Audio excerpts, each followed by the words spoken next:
Roger Guedes no Timão procede, Nicola? Não, Severino. Até publiquei hoje alguns dados sobre o Roger Guedes. O Roger marcou mais um gol ontem, na semifinal da Copa do Emir. E com isso ele está brigando também pela artilharia dessa Copa, já foi artilheiro da Liga. Números do Guedes impressionantes, tá? São 30 gols em 38 jogos na temporada, mas ele embalou mesmo nessa reta final com 9 gols nos últimos 5 jogos, são 20 gols nos últimos 19 jogos. E tirá-lo hoje do qual que é o nome dele? Al Rayyan, parece ser impossível, até porque o cara ganha 5 milhões de reais por mês. Espero que saia do Timão no meio do ano. O Maicon, Coronado, Léo Maná, André Ramalho, Donelli, João Pedro. Esses caras fora do time já serão reforços. Confesso que não entendi a presença do Maicon como titular ontem. Desde que o Maicon retornou, eu vi um jogo bom do Maicon. Sobre o Coronado, achei que ele fez um bom jogo. O Léo Maná está muito abaixo. André Ramalho caiu demais de produção nesse ano e o Donelli, para mim, não é goleiro para o Corinthians. Você viu a entrevista do Augusto Melo, corintiano raiz. A da sexta-feira, se for a da sexta, eu assisti. Deixa eu ver se tem alguma outra. Augusto Melo, entrevista. Deve ter sido a da sexta, né? Não teria por que ele dar uma outra entrevista hoje, né? Então, a de sexta-feira, para mim, foi bem ruim, como tem sido quase todas as entrevistas do Augusto. Pode ser uma implicância minha, mas é uma implicância que surge a partir do momento em que o cara se torna presidente. Eu acho o Augusto Melo muito mentiroso, muito, muito. Eu não consigo acreditar em quase nada do que ele fala. Ele chega a dizer, nessa entrevista da sexta, que havia recusado uma proposta de 14 milhões de euros por um jogador que nunca chutou uma bola no profissional.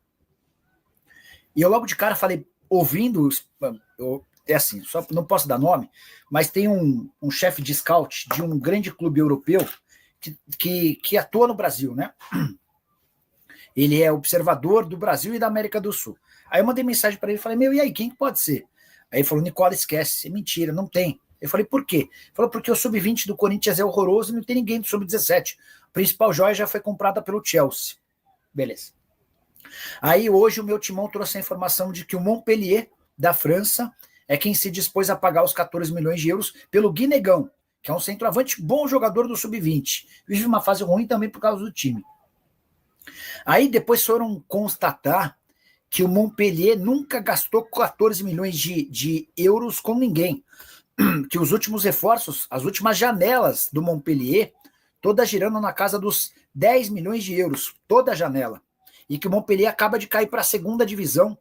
Quer ver? Montpellier.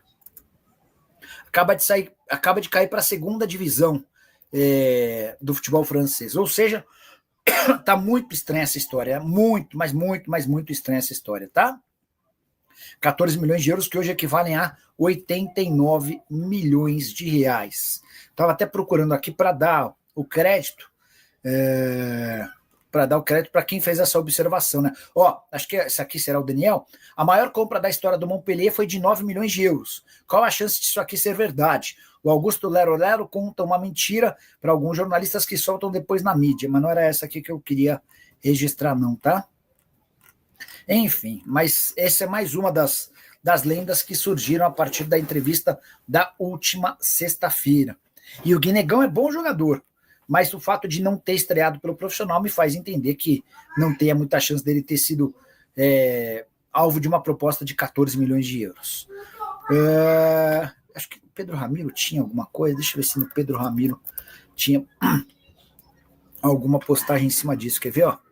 Amanhã, não, peraí, só rapidinho, só para ver se eu acho essa aqui.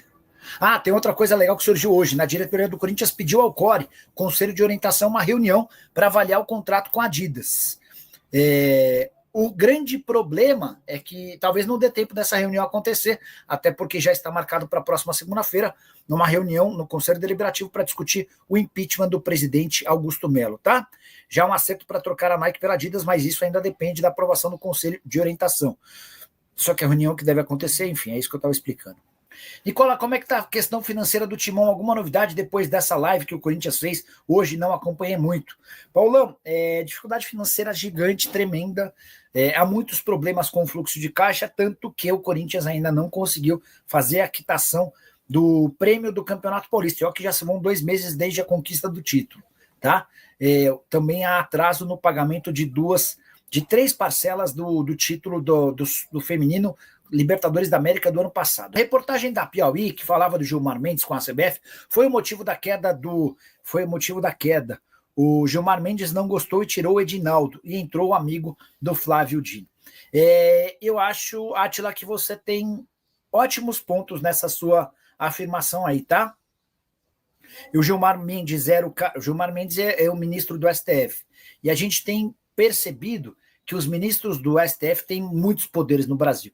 Eu acho até que o Alexandre de Moraes é mais poderoso do que o Lula.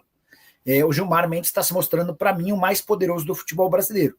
Era ele quem bancava o Edinaldo, depois da publicação da matéria da Piauí, que revelou numa associação entre Gilmar Mendes e a CBF, no caso com o Edinaldo, por conta da CBF Academy. Só para vocês entenderem, o Gilmar é sócio de um instituto. Esse instituto virou parceiro da CBF na CBF Academy. Isso repercutiu muito mal para o Gilmar Mendes. E aí, o que se escuta entre presidentes de clubes é que, diante dessa notícia, o Gilmar decidiu acabar com a brincadeira do Edinaldo. E aí, a curiosidade vem agora. Vai haver no dia 28, ou haveria no dia 28, uma decisão final do STF, né? O Edinaldo chegou a recorrer em 2 vezes da decisão da última quinta-feira do Tribunal de Justiça do Rio, que suspendia o Edinaldo como presidente. O Edinaldo desistiu desses 2 pedidos, desistiu de aguardar pelo STF, numa clara demonstração de que ele já entendeu que o ciclo dele acabou, ou melhor, que já acabaram com o ciclo dele. Reforço no Corinthians, alguma coisa, Nicola? Alex, certamente essa discussão já existe. Quando o Dorival assume, ele havia ouvido uma promessa de pelo menos 3 contratações, mas eu confesso para você que eu acho difícil que nesse momento estejam debatendo nomes diante da incerteza, por exemplo, da continuidade do presidente. O Augusto parece ser questão de tempo para que ele caia. Então, às vezes, qualquer tipo de negociação fica, nesse momento, mais complicada, né? Para te explicar sobre uma demissão no Corinthians.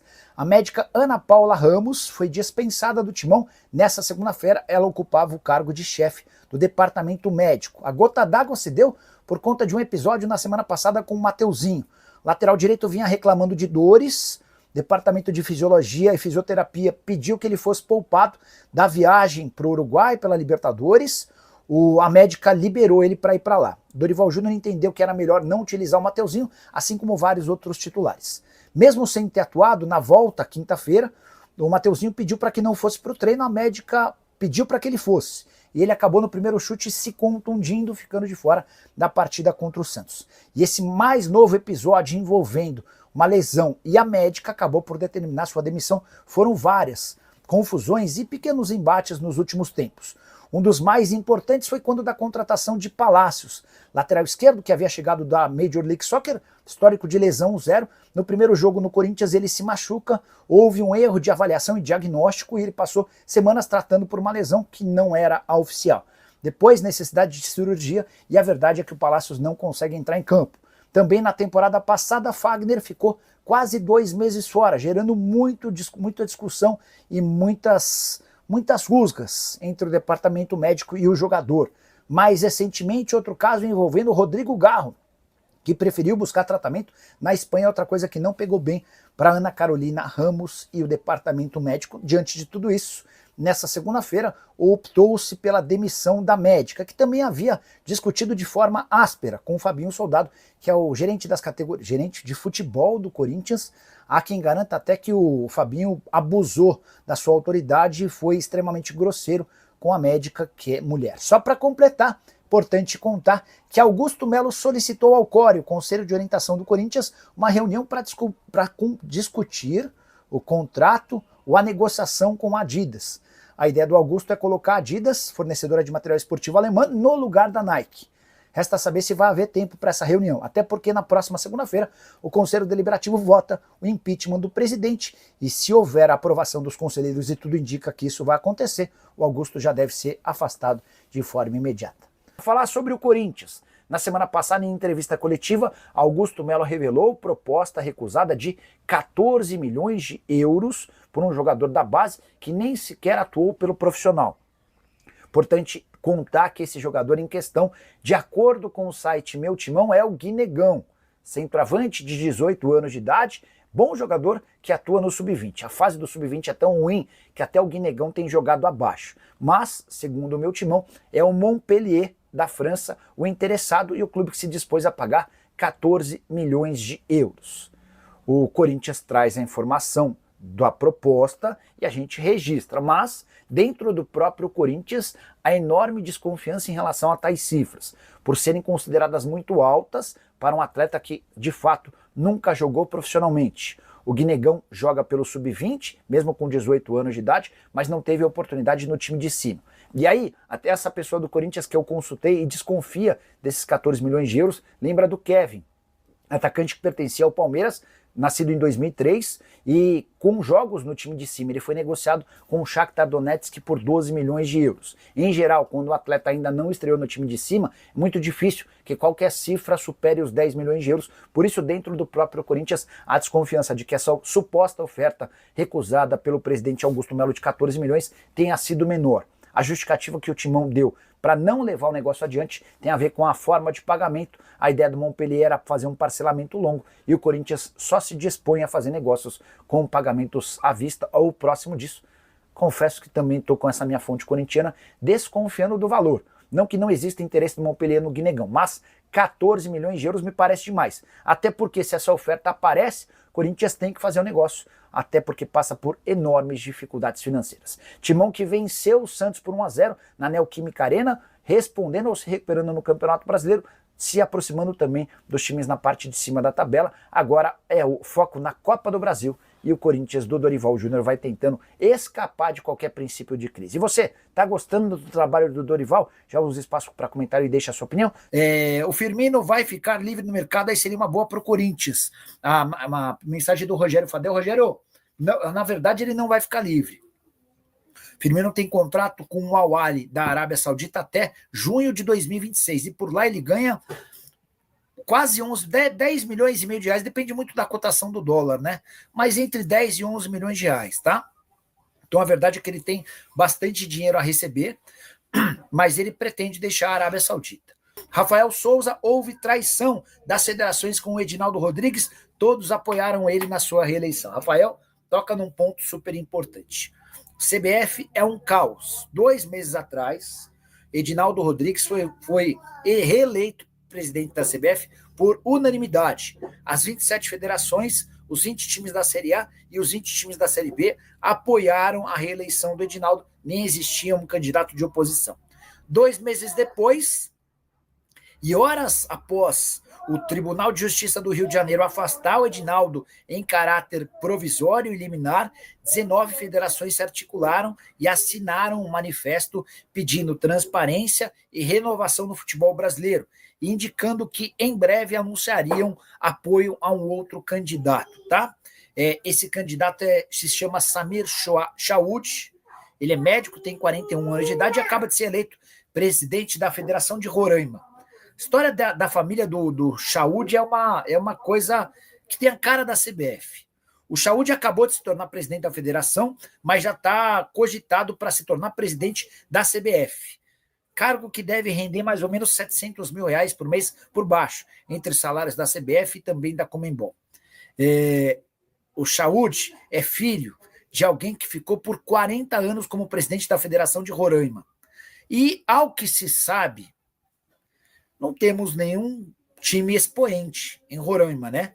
E não é que agora, momento ruim, a coisa não está boa, mas em outros momentos já foram vários times de potentes, de história. A verdade é que o Samir Chaoud é filho de alguém que, à frente da Federação de Roraima, não conseguiu fazer um time ser competitivo. E é esse cara que os caras querem eleger para presidente da CBF. Enfim, é a velha politicagem falando mais alto. Eu sei que o Reinaldo Carneiro Bastos, que é presidente da CBF, da Federação Paulista, também trabalha para se lançar candidato, tá? Mas existe uma chance real de o Edinaldo conseguir reaver o lugar contando com a ajuda do STF, no caso do Gilmar Mendes, que é o ministro do STF, tá bom? Família, ficamos aqui com aquele giro de notícias do maior clube do Brasil. Claro que nesse momento a gente está falando de quem? do Coringão. Então, se você ficou no vídeo até agora, não esqueça de dar aquele like, inscreva-se no canal, ative o sino das notificações para não perder nenhum conteúdo assim que a gente estiver postando por aqui. Valeu? Sabe, né? A gente vai ficando por aqui. Um grande abraço no seu coração. Segue para mais. Até o próximo vídeo. E vamos que vamos.